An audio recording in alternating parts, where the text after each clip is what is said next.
নমস্কার বন্ধুরা, আমাদের চ্যানেলে স্বাগতম। ডিএ নিয়ে একটি গুরুত্বপূর্ণ আপডেট। তো আপনার ডিএ নিয়ে এই মুহূর্তে সবথেকে গুরুত্বপূর্ণ আপডেটটি হচ্ছে রাজ্যের সপ্তম বেতন কমিশন কেন্দ্রের সমান ডিএ পেয়ে চলেছেন রাজ্যের কর্মীরা।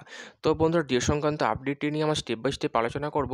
তো অবশ্যই আপনার ভিডিওটি স্কিপ না করে অবশ্যই পুরোটা দেখবেন। তো তার আগে বলে রাখি, যে সকল বন্ধুরা আমাদের চ্যানেলে নতুন, আমাদের চ্যানেলটি পাশে সাবস্ক্রাইব বাটন, সাবস্ক্রাইব করার পর পাশে যে বেল আইকন সেটিও প্রেস করবেন। লেটেস্ট ভিডিও আপডেটগুলি সবার আগে পেয়ে যাবেন। দেখে নেব আজকের ডিএ সংক্রান্ত গুরুত্বপূর্ণ আপডেটটি।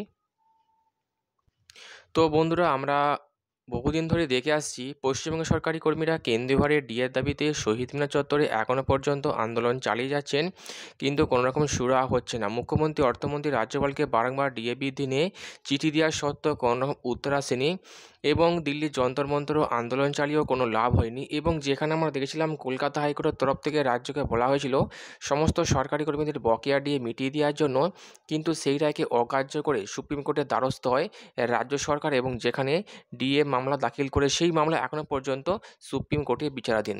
এর ফলে সরকারি কর্মীদের মনে ক্ষোভের দানা বাঁধছে। তো এই মুহূর্তে যে আপডেট উঠে আসছে, পশ্চিমবঙ্গের সরকারি কর্মীরা এই মুহূর্তে ষষ্ঠ বেতন কমিশনের আওতায় 14% হারে ডিএ পাচ্ছেন এবং নতুন করে আবারও সপ্তম বেতন কমিশন কার্যকর হবে এবং সপ্তম বেতন কমিশন কার্যকর হলে নতুন করে আবারও ডিএ বৃদ্ধি পাবে, এমনটাই মনে করছেন বিশেষজ্ঞ মহল এবং সরকারি কর্মীরা।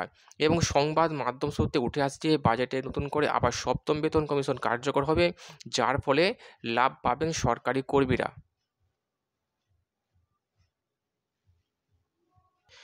এবং যেখানে আমরা দেখছিলাম কেন্দ্রীয় সরকারি কর্মীরা এই মুহূর্তে 53% হারে ডিএ পাচ্ছে এবং পশ্চিমবঙ্গ সরকারি কর্মীরা ষষ্ঠ বেতন কমিশনের আওতায় 14% হারে ডিএ পাচ্ছে এবং কেন্দ্র রাজ্যের মধ্যে ডিএর ফারাক 39% থেকেই যাচ্ছে।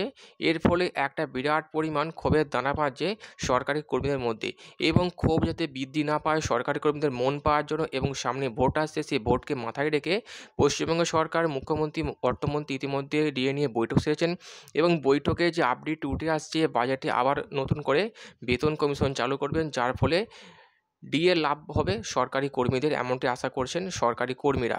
তো বন্ধুরা, এই ছিল ডিএ সংক্রান্ত গুরুত্বপূর্ণ আপডেট। কেমন লাগলো কমেন্ট করবেন, লাইক করতে ভুলবেন না। পরবর্তী আপডেট পাওয়ার জন্য আমাদের চ্যানেলটিকে সাবস্ক্রাইব করে রাখবেন। থ্যাংক ইউ বন্ধুরা ভিডিওটি দেখার জন্য।